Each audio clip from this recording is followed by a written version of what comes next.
What if you earned $10 million one year and you and your family only needed $3 million? That would probably take care of the average family, $3 million. Some families are more expensive than others, but let's say $3 million would pretty well take care of most families. But you made $10 million and you and your family only needed $3 million. Now you've got $7 million to give. Wouldn't you like to live that kind of life? Someone says, why do that? And the answer is, the possibilities of economics are so available that if you wish to, you can not only earn enough for yourself and for your family, you can earn more than you need for yourself and for your family, and if you really wanted to, you could earn much more than you need for yourself and for your family.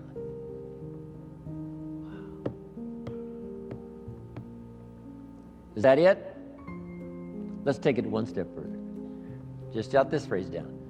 Figure out a way to earn far more than you need for yourself and for your family.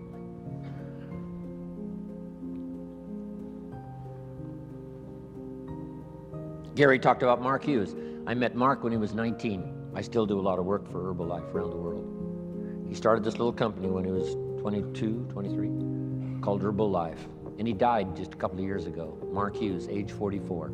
Guess what he left? Number one, a company worth $680 million, according to the new investors. Here's what he left his son, $350 million. Estimated wealth he created for those who worked for him during the 20 years he was alive, about $3.5 billion. Imagine having the zest and having the wish and having the desire to create billions in wealth, not just for yourself, but for others. $350 million, nice little nest egg for your son. Somebody says, why do that?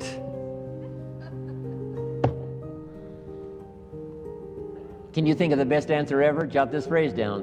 Why not? Right? What else are you going to do? Just hang in there until the bitter end? No. Why not see how far up this economic ladder you can possibly go to see if you can't live an extraordinary life? Not just an ordinary life, that's okay. Survival, that's okay. You and your family, that's okay. But if you could think larger than that, so that you really go to work on seeing who you could become in terms of influence, in terms of productivity, in terms of living the little phrase I give you called an extraordinary life. Ordinary would be okay.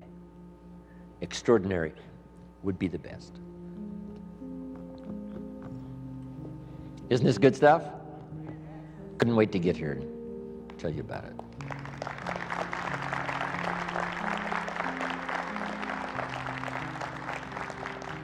I could hardly wait to hear what I've got to say today.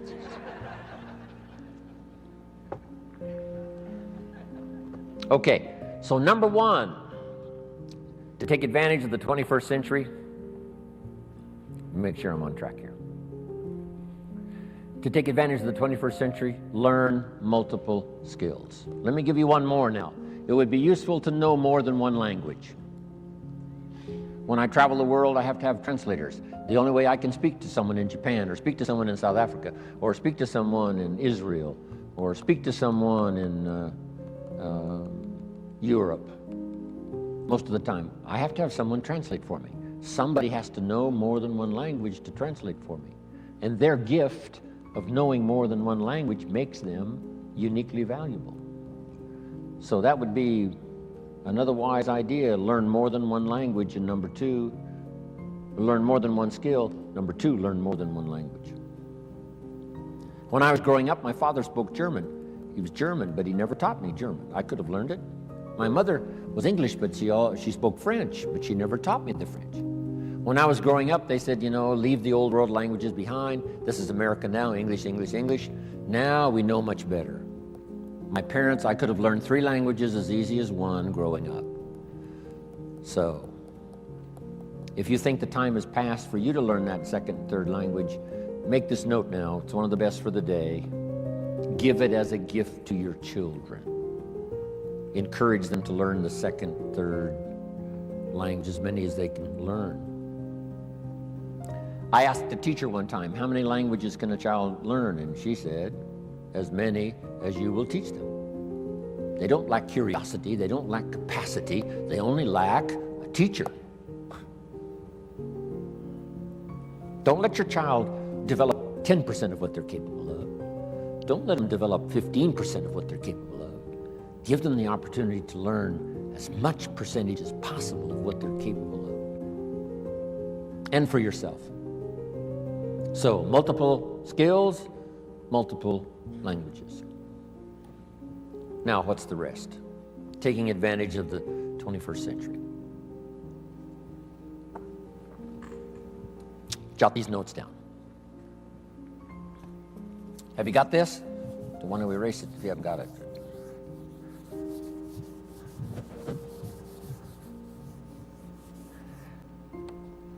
I've got 5 key things to talk about during my presentation for the day. 5 good basic ideas. These are called basics, fundamentals.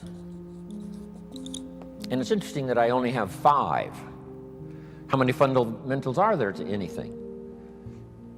Here's a good phrase, just a few, meaning anybody can learn them. There's just a few fundamentals to being healthy.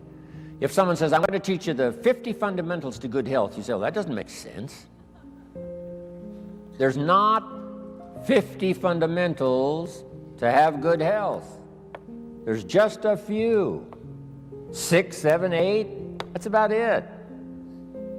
If you want to learn to play basketball, you got to learn the fundamentals. How many fundamentals are there to the game of basketball? Just a few. 5, 6, if you become extremely gifted, maybe 7, 8, that's it. That's it. Now here's what's interesting also about fundamentals and basics. There's no new ones. I mean, this stuff's been around for a long time. So beware of someone who says we got new truths. Say, no, truth is old. It can be, more of it can be discovered, but there's no new truth. If someone says, I'm manufacturing antiques, wouldn't you be a little suspicious? Say, no.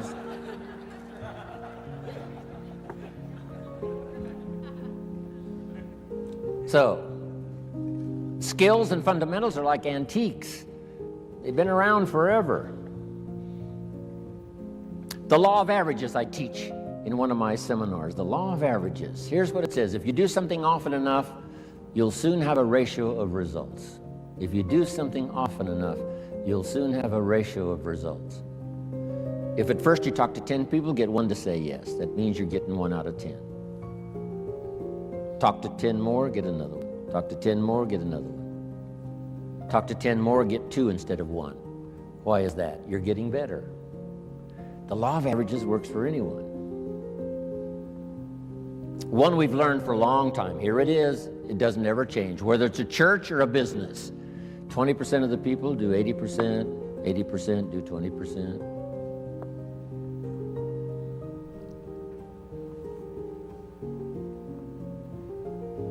So here's what I learned in time management. You can spend 80% of your time with the 20%, not the 80%. You spend 20% of your time with the 80%, 80% of your time with the 20%. You just have to learn. And these fundamentals now have been around for a long, long time. The 80-20 rule.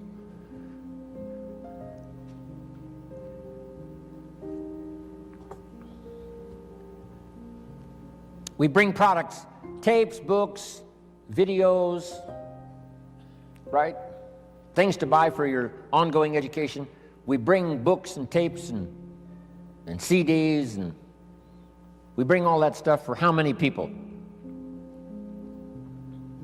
You say, well, you'd bring enough for 100% of the people. No. No. No. 20%. You bring all the stuff for the 20%, not the 80%.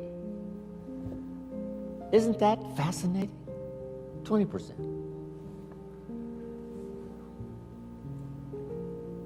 It's fascinating, people's different reaction to the same presentation. Someone walks out of my seminar and says, wow, I'm going to go change my life. Someone else walks out and says, oh, I've heard all this stuff before. Same seminar. It said the first day the Christian church was started, first day, the speaker, Peter, got up, gave this classic presentation to a multitude, vast number of people. And what was interesting was when he finished, the reaction to his presentation. It said some of the, I think there were thousands. It said some of them laughed at him. And I thought, why would they laugh? He seemed sincere to me. And it said some of them mocked him. And I thought, why would they do that? Then I found out they're the mockers. That's what they're supposed to do. And the laughers are supposed to laugh. It said some that heard this magnificent presentation didn't know what was going on. And they're easy to spot. They're usually saying, what's going on, right? I mean, they don't know what's happening. But then it says this, some that heard believed. And the number that believed was about 3,000. Didn't give us the total, but out of the total, 3,000 said, hey, this is good enough to follow. So that's life. Once you learn the percentages, right? It's called the law of averages. It's one of the best studies. It's in some of my CDs and presentations. But now, let's talk about the fundamentals of life, the fundamentals of success. There's just a few. They're basic. It's like ABCs, which I deal with primarily, ABCs. So let's go through them. Here's number one. We've talked a little bit about it by way of introductory. It's called, one, your personal philosophy.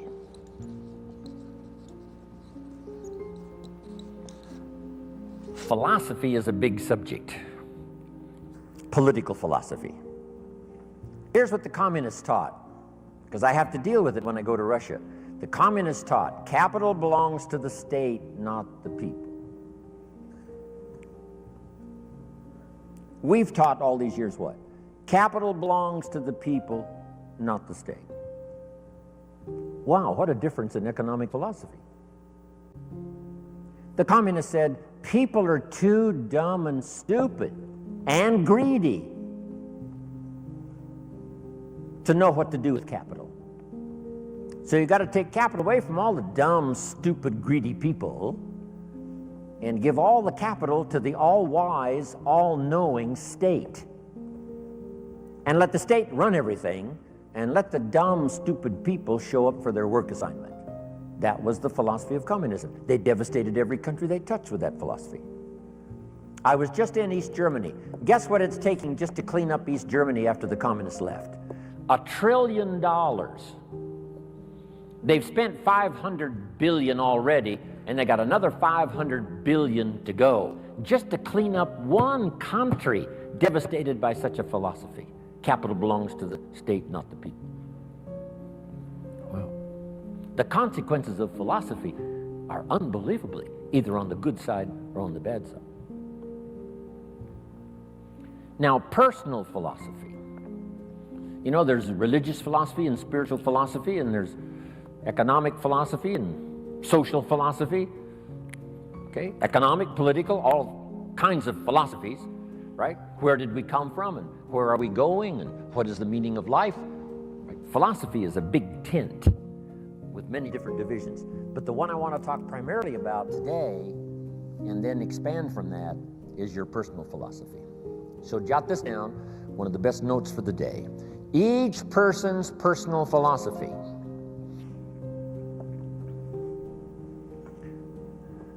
is the greatest determining factor in how your life works out. Each person's personal philosophy is the greatest determining factor in how your life works out. Your economic life, your personal life, your social life, your spiritual life. All starts with the conclusions you've made in your personal philosophy. We gave the example earlier on economics. There's 3 or 4 different philosophies to choose from in your economic future. Now make this note. personal philosophy is like a guidance system. A guidance system. And it has to start early. When a child goes to school, they've got to have a pretty good guidance system working. And this guidance system does just two things primarily. Here's number one. This guidance system helps you to see the dangers over here and try to minimize those or eliminate some of those. That's one of the first orders of human existence, is to learn early where the dangers are so they don't swallow you up, don't devastate you economically, socially, personally, or lose your life. Kids have to get this guidance system working early to spot the signals of the dangers that could wreck their chances to live a good life. Now, this guidance system also helps you to see over here the opportunities so that you could maximize those. So if you learn to minimize the dangers, maximize the opportunities within this working environment now, we call this working things out to live a good life. But you can't possibly live much of a good life if you don't keep learning where the dangers are so you can avoid those, and learn where the opportunities are so that you can maximize those. That's about as simple as I can put working on your personal philosophy.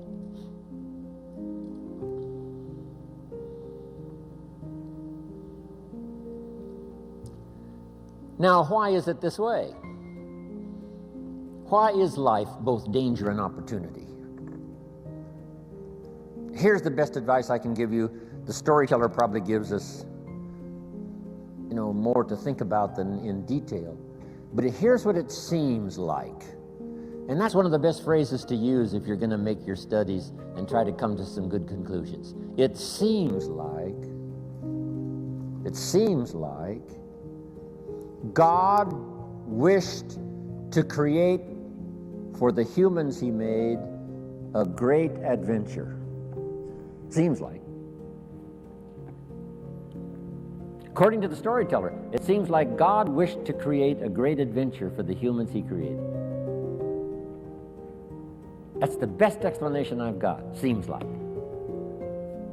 And it seems like God's always wanted some kind of adventure. It said when he was alone in heaven, according to the storyteller, he created all these angels. That must have been fun. Doesn't say how long it took. Doesn't say how many. But evidently, he sought adventure. Part of the adventure, I guess, in those early times before the creation, was in heaven with the angels he created. Now then, he also creates an angel that's the best and the brightest of the angels, called Lucifer. And so begins, according to the storyteller, one of the great adventures of all time. And along the way, the idea occurred to Lucifer that he could take over God's place, become God in his place. And he persuaded, according to the storyteller, he persuaded a third of the angels to go with him on this insurrection. So begins an unbelievable adventure. Seems like that's what God wishes, some great adventure. Not just sit up there and float around on a cloud. Create some angels, create Lucifer. Lucifer persuades a third of the angels to go with him in insurrection. Now they lose out, and uniquely enough, according to the storyteller, God doesn't kill them all. That would end the adventure. But rather cast them out of heaven down to earth. And so now continues this unique story of Lucifer and the third of the angels now cast to earth, creates another adventure. Interesting. The Bible is such a fascinating book, giving us seemingly, what God delights in, and seems like God delights in creating this unique adventure.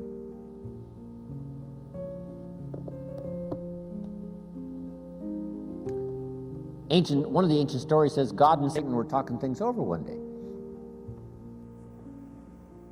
I thought, well, that doesn't seem possible. But the storyteller says they're looking down on the earth and they're talking things over. I thought, wow, that's remarkable. God and Satan getting together and talking things over. Now, the storyteller doesn't give us many details, so we've got to use our imagination. And on this particular occasion, God got to bragging on one of his favorite creation, his favorite persons, called Job. He said, Job and I have got this great friendship going. Job and I, we walk together. Job and I plan the future together. Job, Job, Job. Finally, Satan had it up to here with Job, Job, Job. And he said, yeah, God, Job, you've got a wall built around him. I can't get to him. God said, well, what would you expect? He's my favorite person. Of course, I got a wall built around him. Now, they're having this conversation. It's fascinating. Storyteller says,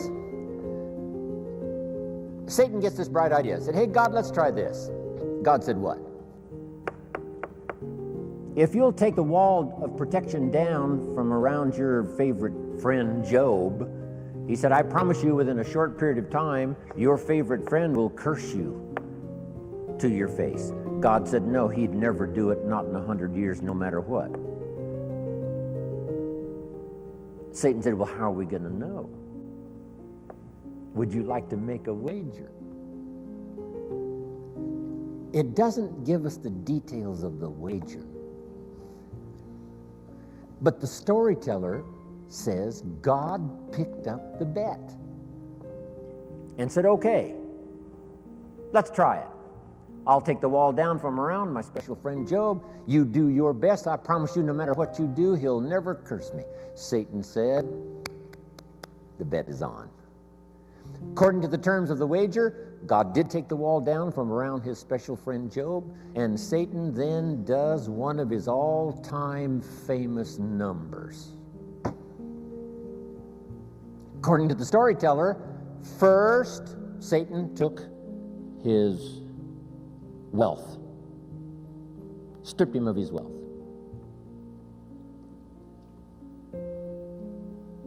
Satan said, that'll do it. Where's your friend God? He didn't curse God. Satan said, well, number two, took his health. Blow number two. Surely now he'll curse his friend God. No. Blow number three, and the worst, took his family. His health, his wealth, and his family.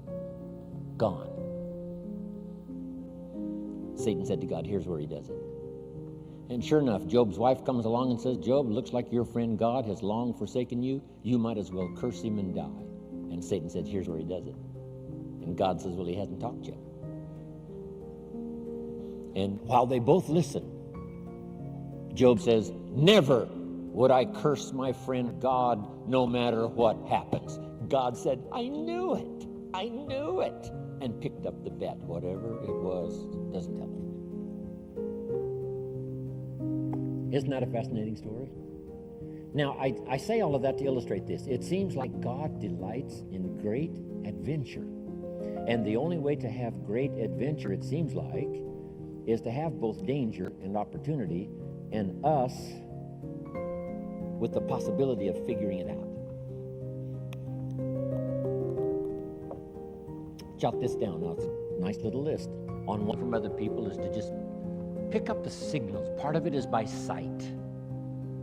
Here's a good watchword for the 21st century. Pay attention. No use falling into the same trap somebody else fell into. No use living a mediocre life like somebody else has chosen. Take a look and say, is that what you really would like? Say, no.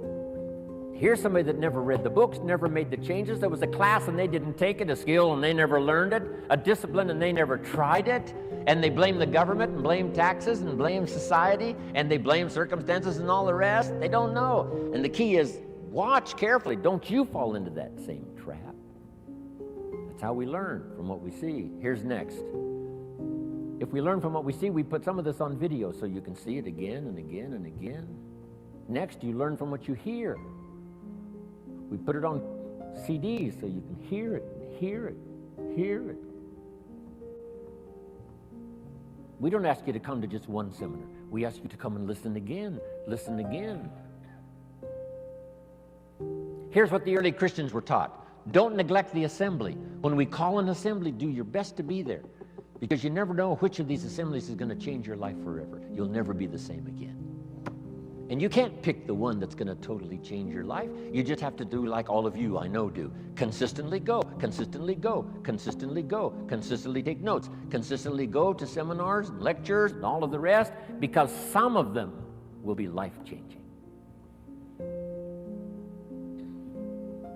Maybe this one will be for some of you. The time is right, the words are right, the ideas are right, the moment is here. We don't know. We just come as many times as we can, be affected by as much language as we can, and see what that'll do for our sight and our ambition, our willingness to develop skills, be a leader, influential. Here's the next one. Be a selective listener. Don't just load up on stuff that isn't going to count. We all need a little humor, but not that much. Life is a pretty sober place. It's life or death. It's success or failure. It's flourishing or mediocrity. This is a serious matter. So, make sure that what you listen to gives you the full range, a good diet of things to listen to. The positive, yes, but the negative also. We need to hear it from both sides. Okay. Years ago, I saw an advertisement once on Roseanne. Tune into Roseanne, white chicks talking trash. I thought, oh, America needs more of that. Now, you don't need much of that, white chicks talking trash.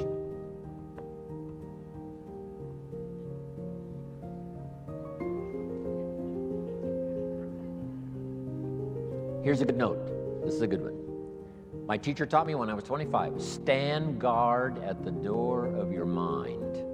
Stand guard at the door of your mind. And you decide what to listen to, what not to listen to, how much time to give to what.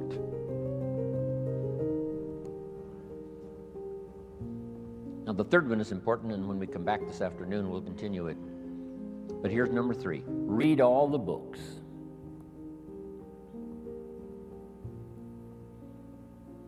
Now, there's millions of books, so you can't read all the books. But here's what I mean by read all the books. Read all the books you need to read to make your fortune, become powerful, influential, healthy, prosperous, aware, bright, helpful, partnership, father, mother, grandparent. Read all the books you need for your life to flourish and become the best it can possibly be during the course of your lifetime. Read all of those books. Don't be short on that list. My library certainly won't do it. I've only written 4 or 5 books. I'm working now on my 5th, I think it's my 5th book.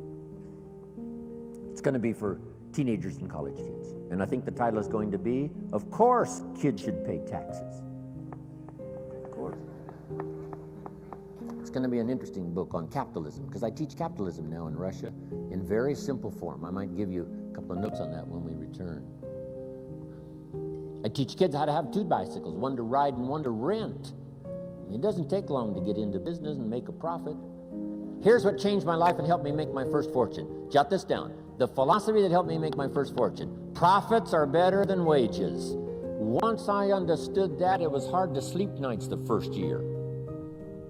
Profits are better than wages.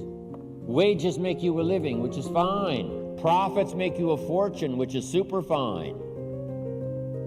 And when I started at age 25, I started doing both. Making wages and making profits. Unbelievable. One simple philosophy changed my whole economic future. Profits are better than wages.